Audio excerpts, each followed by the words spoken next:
Hi there, Duke fans. Welcome to episode 206 of the Duke Basketball Report podcast. I'm hosting this week. My name is Jason Evans. I'm still quarantined here in Atlanta, Georgia, and all of you should be as well. Sam Klein, Sam's at Duke, joining me now. Sam, how's it going? I'm good. I've got 1 week of school left, so that's kind of weird. Obviously still doing it all at home, but yeah. It's I'm just wrapping up the semester and wrapping up my MBA. And Donald Wine. Donald actually has been moving around a little bit, haven't you, Donald? Well, I am back in DC. I'm back in my home where I will be for the remainder of this hiatus.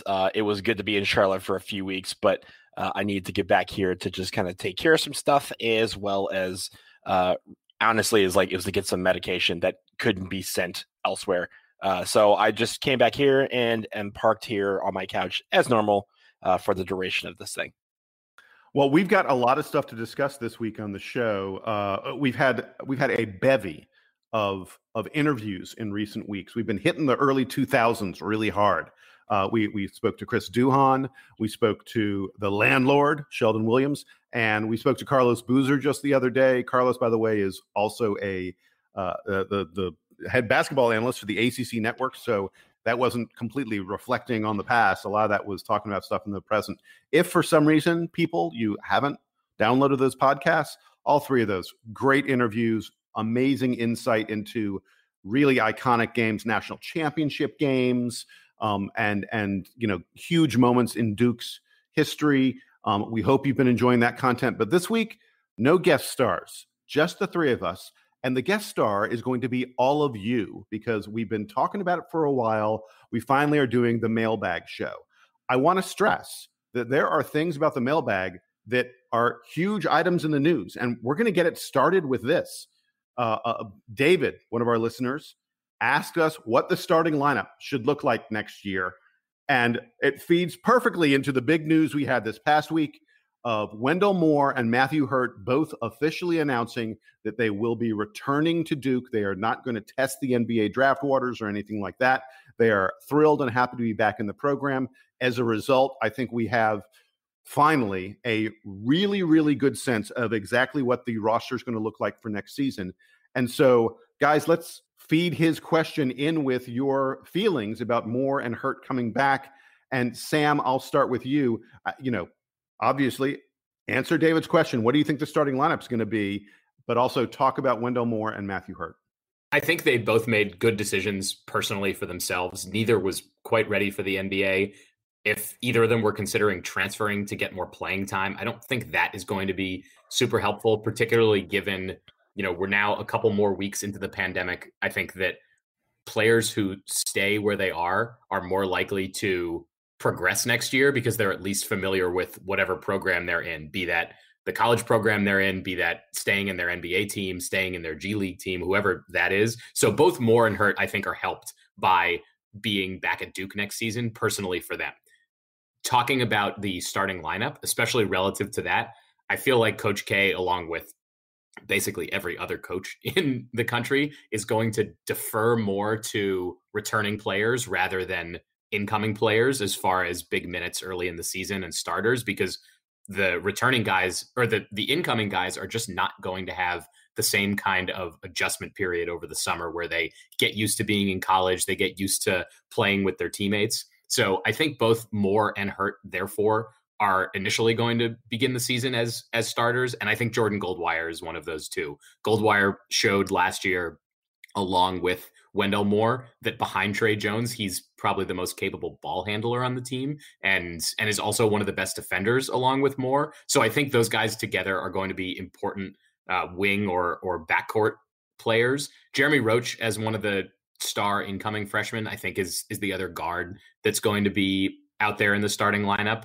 As I said, I think that Coach K may defer a little away from freshmen this year, but Roach, I think, is too good. And then the other freshman who we've discussed before and talked about some of his highlights is Jalen Johnson as a forward. So taking those into account, Roach, Goldwire, and Moore as the starting guards, and then Johnson and Hurt, I think, as the forwards. The downside to the starting lineup that I am envisioning, at least initially in next season, is that there isn't a true really big man. Johnson and Hurt are both more wing players, even though they have size. So you could see that lineup being a little more malleable. Maybe Mark Williams or Henry Coleman takes a starting position. Maybe Patrick Tapay takes a starting position, given that he's got Division I experience, although it's not in the ACC.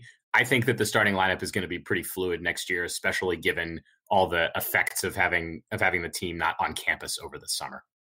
Your projected starting lineup is exactly the same as mine. I actually think the other potential sub, and I think I cannot stress enough your point about the fact that these guys are not going to be able to get to campus the way we think. I mean, look, let's be honest. It's possible the season will be delayed. It's possible students won't be back at Duke in the fall. None of us know at this point. But there's no question, at least in my mind at this point, that you're not going to see the freshmen on campus working out with the team, getting little pieces of advice, whether it's notes slipped to them or actually getting stuff from the coaches the way they usually would over the summer. And as a result, I actually think it's possible that Roach does not start, that Goldwire starts the point guard, and that Joey Baker is also in the starting lineup. That we essentially start the four returnees plus Jalen Johnson, who is so advanced. I mean, Jalen Johnson is the most talented guy on the team, according to everything that we've heard. So that's sort of the one that I think could slip in there. Look, it's possible one of these Cassius. A year ago, none of us would have said Cassius Stanley would be, arguably the top freshman. Well, Vernon Carey, but anyway, none of us would have said Cassius Stanley would have the role he played until he arrived at Duke and people realized how good he was. So it's possible that, I don't know, DJ Stewart, one of these other guys, really explodes. But I think it's going to be more difficult for them to do that. Donald, what's your read on the starting lineup, and give me some Hurt and Moore thoughts as well. Yeah, so I went with, I think I got to marry you too, where I think the starting lineup is going to be exactly what you said, Jason, in the fact that I think initially Joey Baker is going to start ahead of Jeremy Roach. But I've seen Jeremy Roach play. He is a dynamite talent, and it's not going to be long before we see him in the starting lineup, usually probably with Jordan Goldwire. Now, up top, I do think that Hurt and Moore are going to start initially alongside Jalen Johnson. I think you will see Patrick Tapay work himself into that lineup, not necessarily the starting lineup, but one of the first guys off of the bench to replace those big men in the initial phase, because, again, I think you guys have both hit it. I don't honestly think we're going to have college sports come back until it is guaranteed that there is a safe way for them to play, whether it be through aggressive testing or through a vaccine. I think that this season will be delayed a little bit. I think that the fall semesters will be delayed or even, virtual. So having said that, a lot of these guys will not have the opportunity to get acclimated to campus, get acclimated to the team. That is where Hurt and Moore can use that experience to step up and hopefully one of them will be probably named captain. That's an early indication. Maybe one of them could be a captain because they're going to be on the floor so much. And I think initially Coach K is going to lean on those two guys in particular, as long with Jordan Goldwire, to really get this team going in the early part of the season, whenever it may start.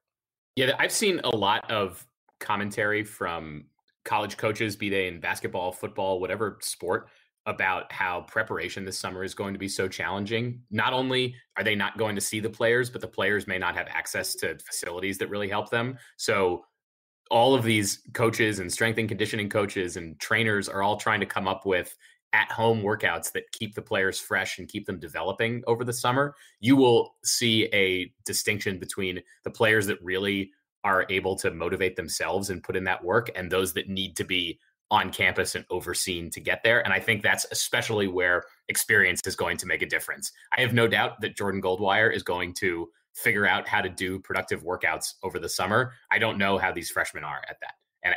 And I don't know how well they'll be motivated without captains like presumably Goldwire and Moore, perhaps any of Joey Baker to motivate them.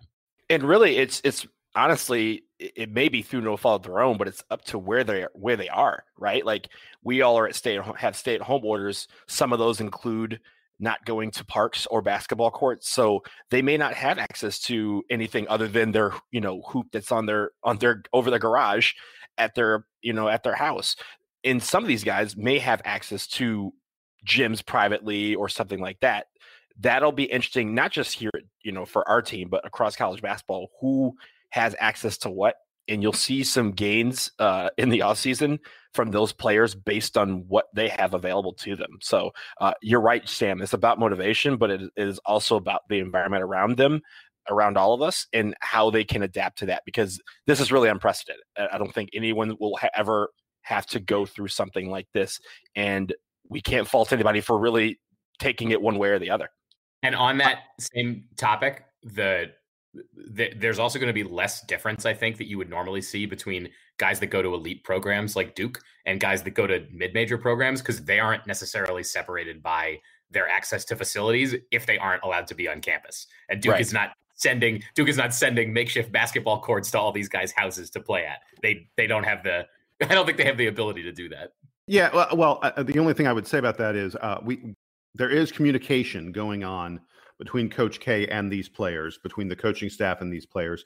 I guarantee you that Coach K is telling them what he wants them to work on and the kinds of things they should be doing. I guarantee that whoever the captains are going to be are talking to these guys about the ways that they can improve themselves even while they're by themselves. And I bet you anything that if there are guys who have limited access to a hoop or who don't have weightlifting equipment or anything like that, that Coach K and the program are trying to do things to help out with that. Maybe it's making a phone call to someone who, a high school coach in the area to say, is it possible for this guy to have some time on the floor with no one else around? There are ways to observe social distancing and not stay in your basement the whole time.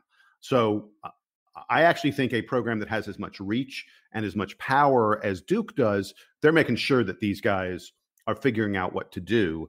And I think whether it's Jordan, I think everyone assumes Jordan Goldwire is a leader and will be one of the captains.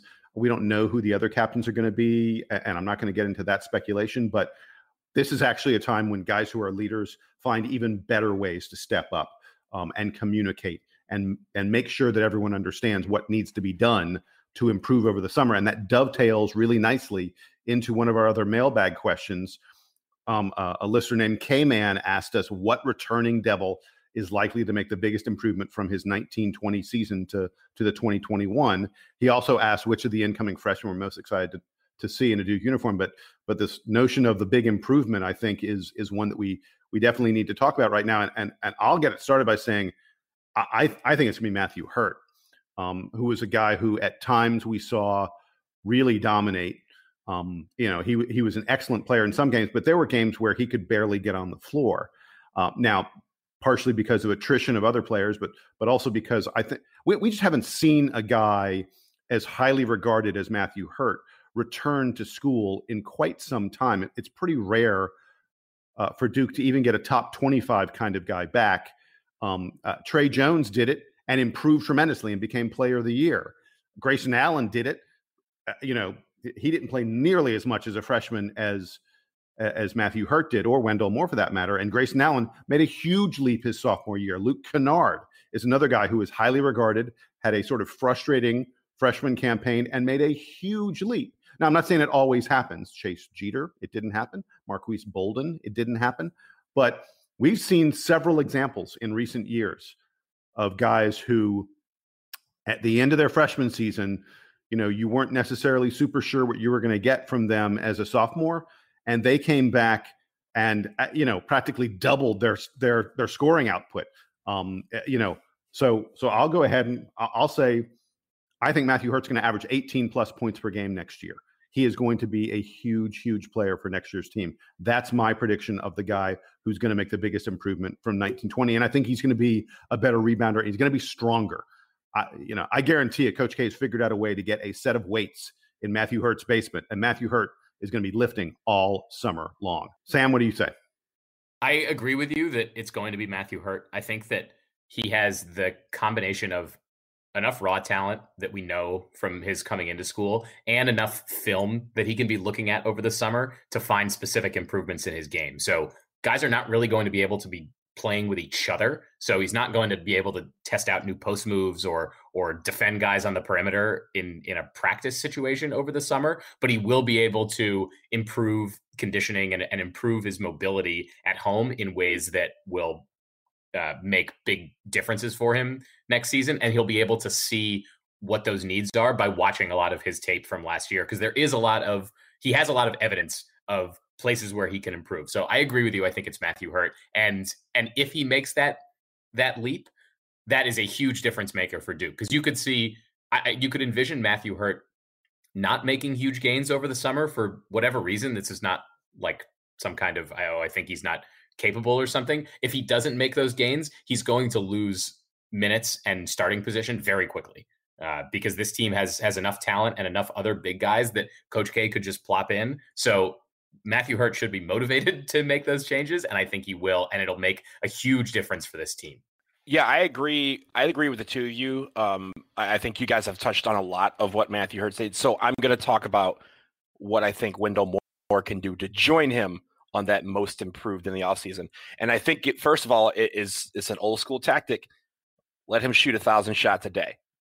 From every position on the floor that we expect him to be in, whether it be layups, whether it be that mid-range 10-footer in the paint like runner, or a 3-pointer. Getting 1,000 shots a day, I think if he can improve his shooting, that will be in a really, really big boost to us, because we're going to need shooters from all areas on the court next year. I think his versatility can be matched by Matthew Hurt, but I think Wendell Moore is good right now is that he's stronger in the paint. He didn't show that at times last year, but I do want to say that if he could become a 13-6 guy, we're going to really be good, because if Matthew Hurt does what we think he's going to do, get that 18 points a game, and then you have our second leading scorer being him at 13 to 14 points a game, but he's also contributing on the rebounding end, we're going to pick up a lot of what we're losing from this team. And I think we're going to be just as successful, because he will have made that leap and no one else is going to be able to contend with him on the court. Hey, the guy we haven't talked about is Joey Baker. And I'll tell you, when I was thinking about, who was I sort of most intrigued about seeing next year and who might improve the most, like I said, I went with Matthew Hurt, but I mean, Joey Baker to some extent, even though he's now a rising junior, from an age standpoint, remember, he came to Duke early. He came to Duke, what would have been his senior year of high school, and barely played as a freshman. I mean, everyone knows 18 minutes, to end the red shirt. What do you guys think about Joey Baker next year? Because, God, that kid showed he can single-handedly win a game for you on the offensive end of the floor. Donald, give me some Joey Baker thoughts for next season. I think, again, 1,000 shots a day. That we want him to be. Come on. You think he needs to be more consistent with? Kid was draining. I think, but I think. Yeah. So I think in the sense of, yes, we had some games that he was on, but there were some games just like Matthew Hurt where he barely saw the court. I think to be consistent is going to be the key for him, whether it be on offense and defense, because defense is really what probably kept him on the bench for some of these games, because he didn't match up well with some guys defensively. But also, if he's going to be on the court and he's going to be a streaky shooter, then we are not going to see much of him on the court. We've seen that from time to time with some players on the team that we thought, hey, they're going to be great. They're going to be shooting 50% from the outside. It's going to be awesome. But they didn't do that. And in your junior year, there's going to be an opportunity for someone to step up and take your spot. The way that Joey Baker stays on the court is if he's consistent on both ends of the court. That means shooting, that means defense. And I think if he can do that in the offseason and really improve in those areas, then he's going to be fine. He's going to see 25, 30 minutes a game.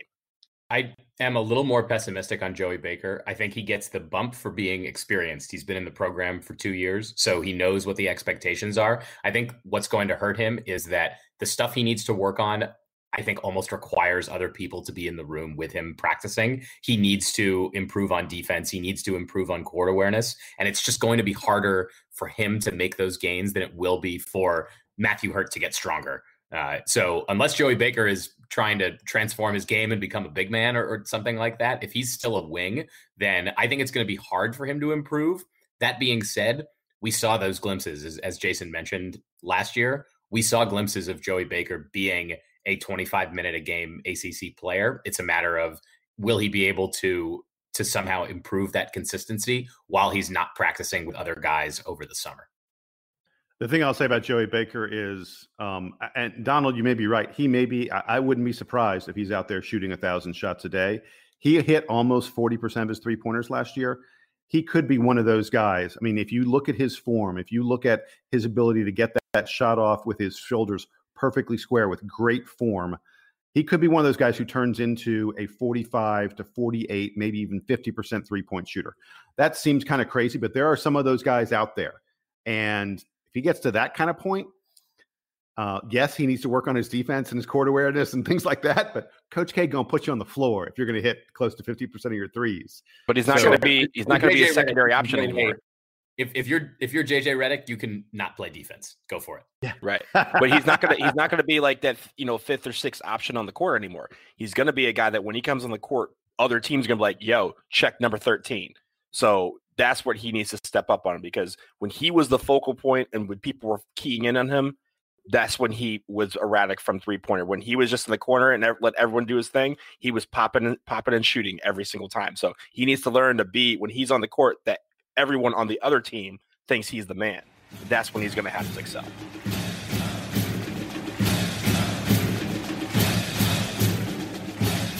Hey, two more quick mailbag questions. And we don't need to each comment on all these because they aren't as in-depth, I don't think, as a question about, hey, what's the starting lineup going to be and that kind of stuff.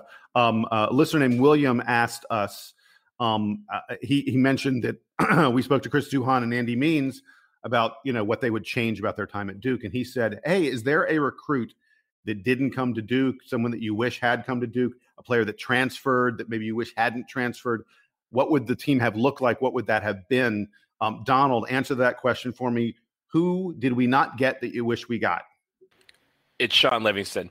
I remember when he was honestly, he was leaps and bounds above so many other guys in that class. He would have absolutely destroyed in college, whether it be for a year or two. But him leaving right before the draft to go pro, it obviously was a great decision for him. But man, if we could have had him on the floor for those years, even 1 year, I think we would have been an extremely awesome basketball team to watch. Yeah, and that's also the guy that immediately came to mind for me. Recruit that we didn't get. Sort of dovetailing with that, the guy who I kind of wish had stayed, who left the program, was Billy McCaffrey. I'm going old school on that, but back in 1992, Billy left because he wanted to play a larger role. He wanted to play point guard, and Bobby Hurley was the point guard. If Billy McCaffrey sticks around, I think the 93 Duke team, which was Bobby Hurley's senior year, the team that lost to Jason Kidd in the NCAA tournament, that's a much better team. Billy McCaffrey was a dynamic shooter. We talked about Joey Baker. He was as good a shooter as Duke has had, maybe aside from JJ Redick, maybe one or two other guys, but he's up there in the conversation. He went on to be SEC Player of the Year, I think, when he went to Vanderbilt. So getting him back, I think, would have made a huge difference. By the way, I still remember Luol Deng leaving after his freshman year. There was lots of talk he was going to come back. If he'd come back, Duke has another banner in Donald's senior year, I think, right? 2004, yeah? No, he left after my senior year. Oh, okay. He was a freshman that year. Yeah. So Sorry. 2005 would have been a year yeah, that he would have led this team. Yeah. But 2005 with JJ and Shaw, I mean, my God, we there's no question we would get another banner that year. Sam, what's your take on this question? I think that, so whenever I think about guys leaving or recruiting misses, I go back to around the time that I was in school when we were coming out of the JJ Redick years and moving to the team that won the championship in 2010. If Duke doesn't win the championship in 2010, if Gordon Hayward's shot goes in or one of those other incredible tournament games doesn't go Duke's way, I think there are a bunch of answers to this question, because Elliot Williams transfers away the year before Duke goes on the 2010 run. Duke also missed out on a couple big recruits in the years leading up to that. They missed out on John Wall, who was on the Kentucky team in 2010. They missed out on Patrick Patterson, who went to Kentucky a couple years before that. He would have been in Kyle Singler and Nolan Smith's class and would have been an anchor for Duke in the post by the time we got to that point. So, and Greg Monroe was also a big man recruit that Duke missed out on, who went to Georgetown. Yep. All those guys ended up being really great in college and all would have added something to Duke in either the 2009 or 2010 teams. So if I want to play revisionist history, all of it gets wiped out by the fact that Duke wins the championship in 2010. And sort of, it's weird because that team is like so laden with upperclassmen who played huge roles. And yet the next year is when Duke kicks off the one and done era with Kyrie Irving coming in. And I'm totally fine with how the next few years play out with Duke making a couple big tournament runs and winning the 15 championship. So I don't have a definitive answer, but I know that there are a lot of interesting recruiting misses right around that 2007, 2008, 2009 time frame. All right, guys, we're going to get on to our next mailbag question. And this is a really interesting one. A listener named Brad, who was in the class of 2002, said he wants us to talk about Coach K's retirement and replacement, but he wants us to approach it slightly differently. So usually when folks ask about retirement, they want to know who's going to replace Coach K. Brad, like I said, has a little bit of a different take. He wants us to talk about how we think Coach K will announce the retirement. Does he do it like, after a season's done? Hey, I just finished. I'm done. Does he do it at the beginning of a season? Does he do it several years in advance, maybe right before the last game? A question. Essentially, the question being, what kind of a send-off do we end up giving to Coach K, and how does that impact the way the program sort of plans for things?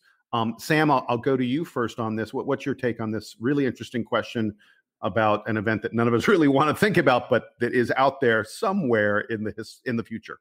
I wouldn't be surprised if Coach K doesn't tell anyone until the season is over that he's deciding to retire after. So the assistant coaches don't know. The recruits don't necessarily know. I think he wants the transition to be as easy as possible and doesn't want the attention to be on him. I think that the worst version of it is announcing years in advance and picking a successor, because that pretty much hasn't gone well for any program that's gone down that path, and he knows that.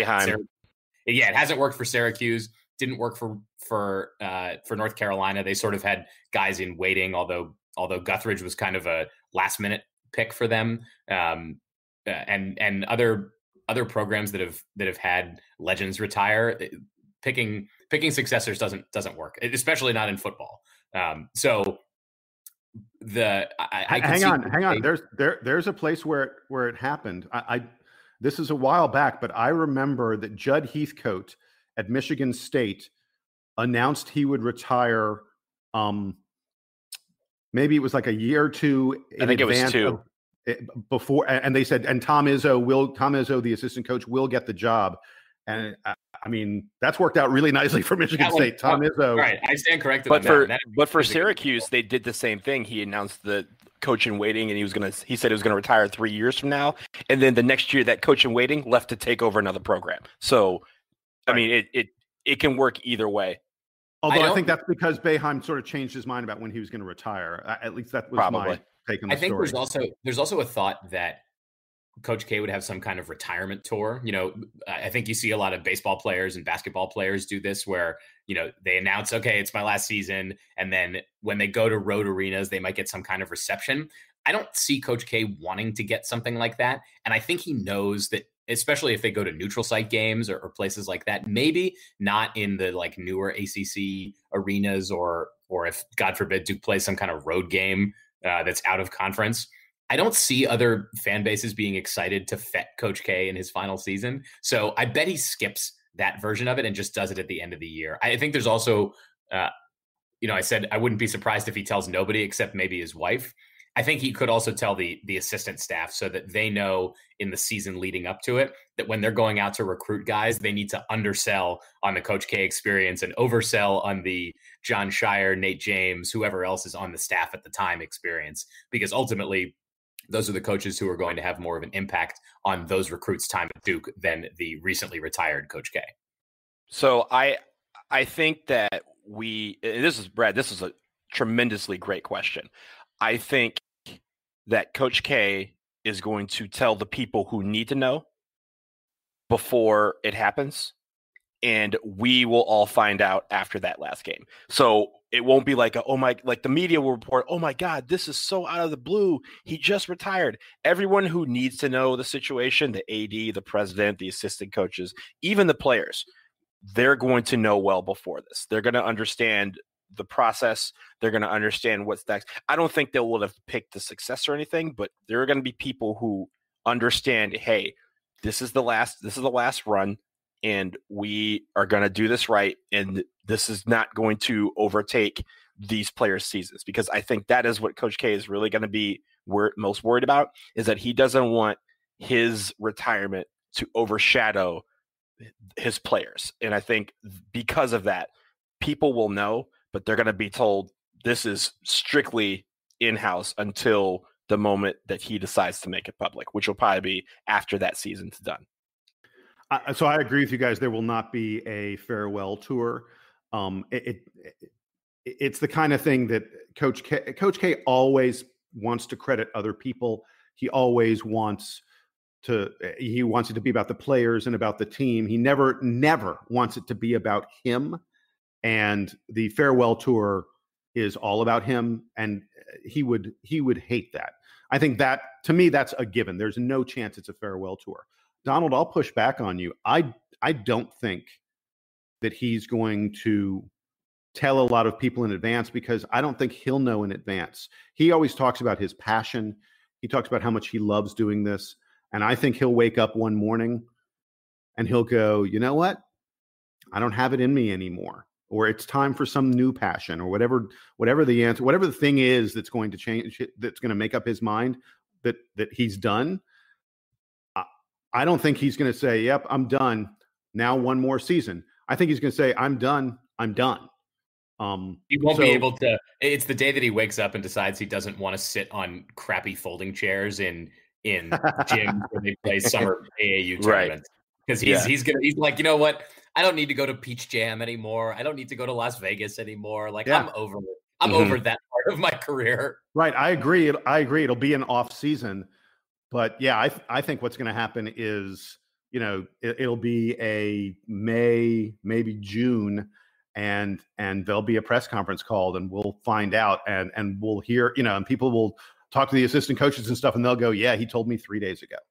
Scenario, Jason, that they inform the players, and particularly the incoming players, before the announcement goes public, because I can see there being. I'm trying to anticipate the ways in which the kind of anti-Duke portion of the media will spin this as being a selfish thing. And I think the big argument will be, well, the incoming players have been told that they're going to play for Coach K, and now they're not, and now it's too late for them to transfer. So how do you think he's going to handle it with the incoming players? Well, again, I think he's going to decide, and yes, I agree. The players, the assistant coaches, the AD, and the other people who matter will be informed before the public is informed. But again, I think that'll be a matter of days.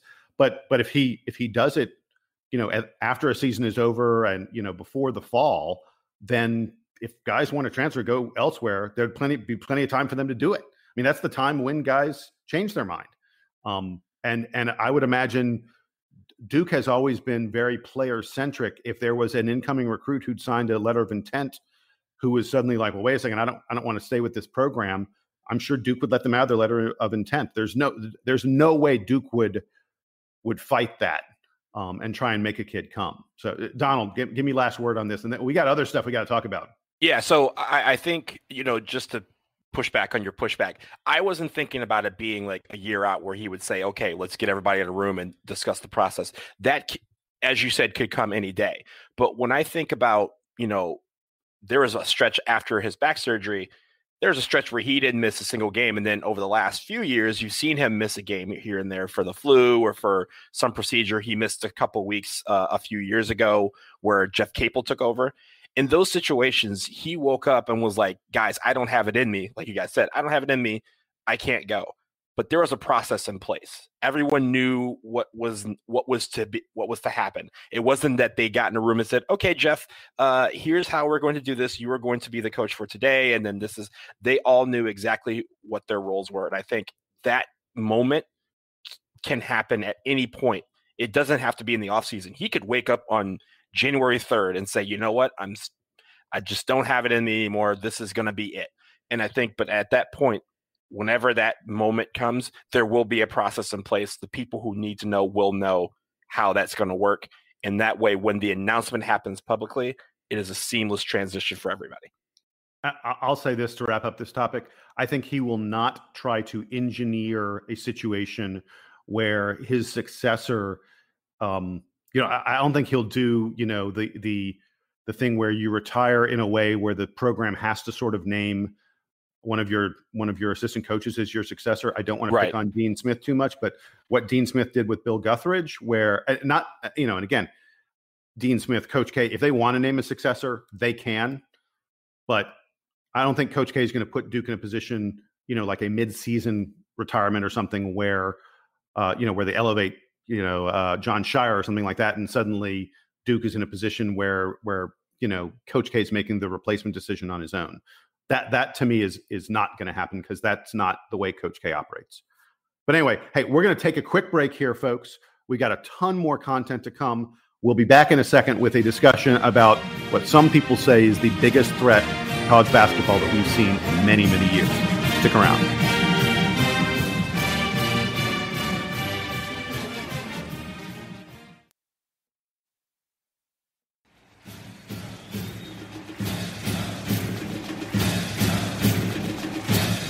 Okay, we're back, and there was huge news in the world of college basketball this week. It was announced that Jalen Green, perhaps the top recruit in the entire high school, senior class, is not going to play college basketball. He's going to go directly to the NBA G League, and it's not going to be for like the $100,000 or so that they were talking about about a year or two ago. He's going to get a $500,000, a $500,000 contract from the G League. Isaiah Todd, who was a Michigan recruit, another top tier recruit, 5-star guy, has said he's also going to take this deal. And there's talk that 2, maybe 3 other guys who are top 25 McDonald's All-American kind of recruits may also join them in sort of a special G League team. It's not going to play a regular G League schedule. There's a lot of stuff about it. I'm sure you've read about it online, but the big question for folks in the college basketball world is, how does this impact college basketball? Guys, ordinarily, as the host, I would toss to you all to talk about this, but this is sort of my baby. This is my topic. The pay the players kind of thing is something that I've been obsessed with for a while. So let me go first, and then I'll get you guys in. I want to start with this question. Why did the NBA do this? What is the win for the NBA here? Because it is quite clear that having college basketball, training these players for a year and figuring out which ones are really good, is something that the NBA was perfectly happy with. And there are people out there who say that this is about the NBA not wanting to go to Australia to scout these kids, because we saw last year, we've seen more and more kids going, kids who didn't want to play college basketball at all went overseas, and they've been going to the Australian Basketball League to play over there, and that the NBA didn't want to go scout in Australia. I think the reason the NBA did this is far more significant than that.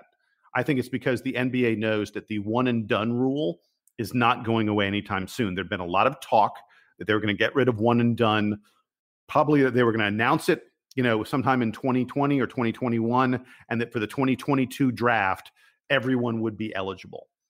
The Adam Silver and the NBA Players Association have been talking. They've run into an impasse. They're not able to figure out how to get this done. So one and done, I think it's clear that this is going to be here until the CBA, the current NBA CBA, expires in 2024, and maybe even beyond. The two sides sort of, neither one of them are willing to give on the issues they have around one and done. So I think this is the NBA's way of having something in the interim for one and done going away, or just in general, the notion of paying players and that they shouldn't be forced to go to college has now gone away, because the NBA is offering serious money to get players from high school directly into the pros, not directly into the NBA, but directly into the pros. So that's question number one on this. Question number two is this a threat to college basketball? And this is where I find it absolutely laughable. There is no way where this has any meaningful impact on college basketball. This is merely the NBA providing an outlet to kids who probably weren't going to play college basketball anyway. Remember, folks, for more than a decade, there were high school kids going directly to the NBA draft, and we didn't see college basketball suffer. During the 80s and during the 90s and the 2000s, it would have been great for us to see Kevin Garnett, Kobe Bryant, Tracy McGrady, LeBron James, Dwight Howard, guys like that. It would have been great to have them in college basketball for a year, but it's not like college basketball ratings or the level of competition was terrible when those guys were going straight to the NBA. College basketball survived this before. It will survive it going forward. And we're not talking about the NBA setting up a system where they're going to be 30, 40, 50 or more players going directly to this NBA G League. The NBA doesn't want that. It doesn't make any sense because there aren't that many guys who are surefire NBA prospects. This is going to be for only truly, truly elite guys, and only a small number of them are going to take advantage of it. We have heard over and over again, people this week have talked about Zion Williamson and how we got to know him in college and how his college experience and captivating the nation sort of changed the way his brand was perceived, and that Zion Williamson is worth tens, maybe hundreds of millions of dollars more because of what we saw him do in college, and that never would have happened if he'd gone to the G League. And don't even get me started on televising this G League select team that's going to have these high schoolers on it. No one wants to see that. It will get 0 ratings. It's not going to be interesting to anyone but a few tiny diehards who get basketball. It's just not enough to move the needle. So I think this is not going to have a major impact on college basketball. So then the last group, so I talked about its impact on the NBA, impact on college basketball. Last group is the players. And one thing I want to say about this, I think it's a very, very risky move for these guys who are taking this route. They could easily be, it's one thing to play against other college guys who are about your same age, guys who maybe aren't as experienced at what pro basketball is all about. A lot of these guys that go to this G League are going to be playing, when they play against G League players, they're playing against guys who are older, guys who are capable of, probably being fringe NBA players. The level of competition in the G League is way, way better than it is in college. And if you're Jalen Green or Isaiah Todd or any of these other guys who attempt this, there is a real risk that you don't look very good against guys who didn't quite make the NBA. And so suddenly, maybe rather than being a top 5 pick like Jalen Green would have been, or a mid first rounder the way Isaiah Todd would have been, teams have more questions about you. I think it's a significant risk. And look, we've seen other guys attempt this in recent years. There's a list of guys in the past few years who, they went overseas or something else, but they didn't play college ball. Then they went to the NBA, and there's some misses in here. Brandon Jennings was a hit. Emmanuel Moutier's done pretty well. Mitchell Robinson's done really well. But there are other guys. Darius Bazley, Terrence Ferguson, Anthony Simons hasn't done that much. Thom Maker, Jalen. I don't remember Jalen LeCue. He was going to go to NC State just a year ago. He went directly to the NBA, but he didn't make it to the NBA. He barely made it onto a G League roster. So there have been guys who've tried this recently, and it has not worked out for them. So, like I say, there's some real risks for these guys who are attempting this, but at least they're going to put a few $100,000 in their pocket before they get exposed. Okay, enough from me. Donald, take it first. What do you think? Is this a threat to college basketball? No. And here's why. Thank you, Donald. Sam? First of all, scouting, you talked about scouts didn't want to go to Australia. Scouts are going to go where they need to scout the best players. And last year with LaMelo Ball, a lot of these guys ended up going to Australia in part because they wanted to go overseas, but they didn't want to have to deal with the language barrier and also the stability of contracts. When Brandon Jennings, as you said, went to Italy, he had to learn Italian. He couldn't, his team didn't speak English, but also he wasn't always getting paid every 2 weeks. Whereas in Australia, there's English and the checks were more stable than they were in other places of the world. So people went there. But really, what it comes down to is eyeballs. There are going to be way more eyeballs on college. And then after that, we're talking about professionals. Hey, really it's quick, going to be European teams. Way more doesn't even cover it. I mean, Well, these no, guys, I was going to say it's that. like nothing. No one sees them if they play European ball or yeah. Go ahead. Sorry, but literally, look. I watch NBA TV a lot. Do you know what they show? They'll show a live Euro game, then they'll show a tape delayed EuroLeague game over a live G League game, and that's their league. So if they're not putting any effort into it, then why should any of us? That is the message that they're sending. So I'm not worried about college basketball. It's going like you said, some of these players don't want to play college ball. They don't want to go to class. So they're going to try this as an option. It's a very big risk for them, but it's way more of a risk for them than it is for the college teams, because college is still going to get the eyeballs. And that's why a lot of these top talent guys are going to still go to college for 1 year, because they know that the eyeballs are already there. Jason, I think you made a good point about how this is more of a replacement for going overseas than it is for going to college basketball, because the guys don't want to travel to other countries. They don't want to have to learn new languages when they're 19 or have to make that huge adjustment. I think that college still makes sense for most players coming out of high school. The other part that we didn't touch on is the development aspect of it. College programs are already fine-tuned to how, at least the programs like Duke, Kentucky, North Carolina, these programs are already fine-tuned to develop players to go to the pros, because that's where most of their players are going anyway. So they have that recruiting and development system already in place to be the best for those players.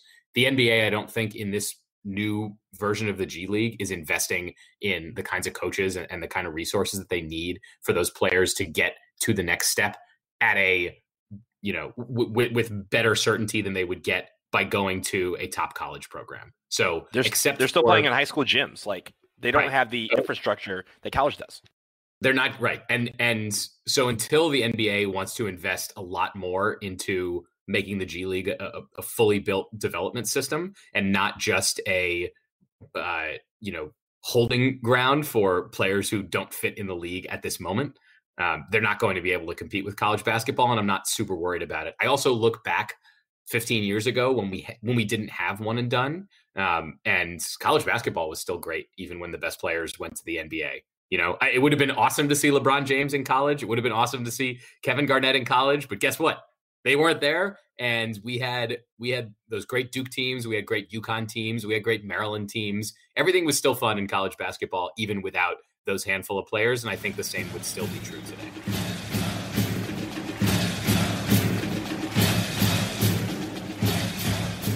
Yeah, so I think we're done with that topic now. So, guys, let's move on to parting shots. Donald, I'll go to you first. I know you got a little bit of news about the women's game.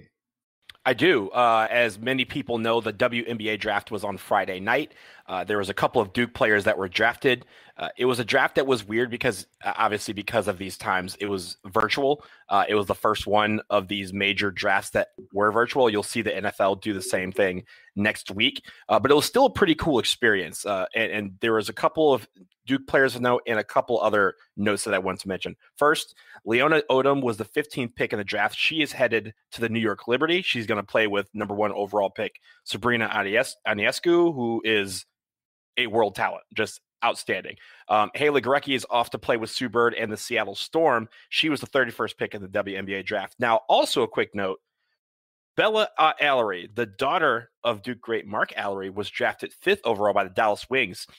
While she played her college ball at Princeton, I consider her a part of the Duke DC family. I met her when she was a kid, when Mark would host events at his house and was a part of the board. So that was a personal note. Congrats to all those ladies of being drafted into the WNBA. And then one final quick note, the WNBA did announce honorary picks, and those honorary picks were Gianna Bryant, Alyssa Altobelli, and Peyton Chester, who obviously died in that helicopter crash back on January 26th. So that was a really nice touch to make them honorary draft picks before the draft got started. And I think it was a touching tribute to those lives that were lost back then.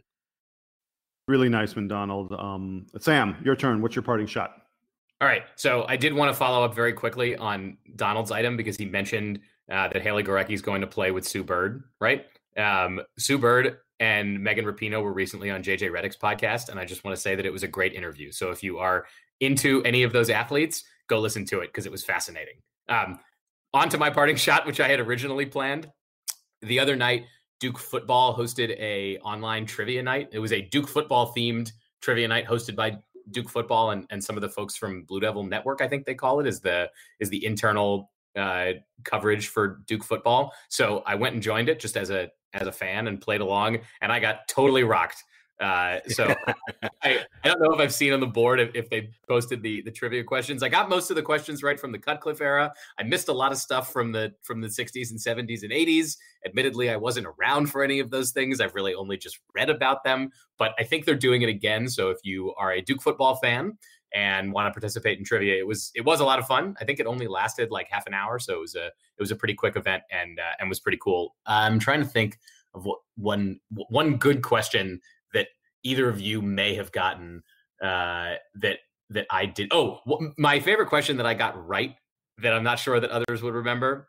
There was a question from the 2008 season. Duke won a game at Vanderbilt, and the game ended on Duke having an interception in what would have been Vanderbilt's scoring end zone. So Duke had a pick in the end zone. Who made the pick for Duke against Vanderbilt in 2008? Do either of you remember? Ooh. Wow. No. I would have to think about that. It was the first question on the quiz, and I got it right. And I specifically remember What's the answer? It was Chris Robocumba. Robocumba, yeah. The players called him Robo. He didn't play much, but he did have that pick against Vanderbilt, and I think that was Coach Cutcliffe's first away win. So, and it was it's Vanderbilt, but it's still an SEC game. So, pretty good for Duke. Nice job on that answer there, Sam. I did not get the spelling of Chris Robocumba's last name right, but I was just one letter off, so they gave it to me. Good. Very, very generous of them. I would have I would just said Robo. Robo.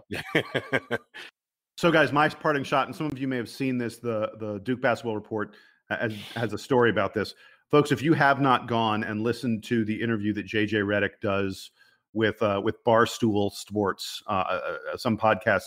Pardon my take from Barstool.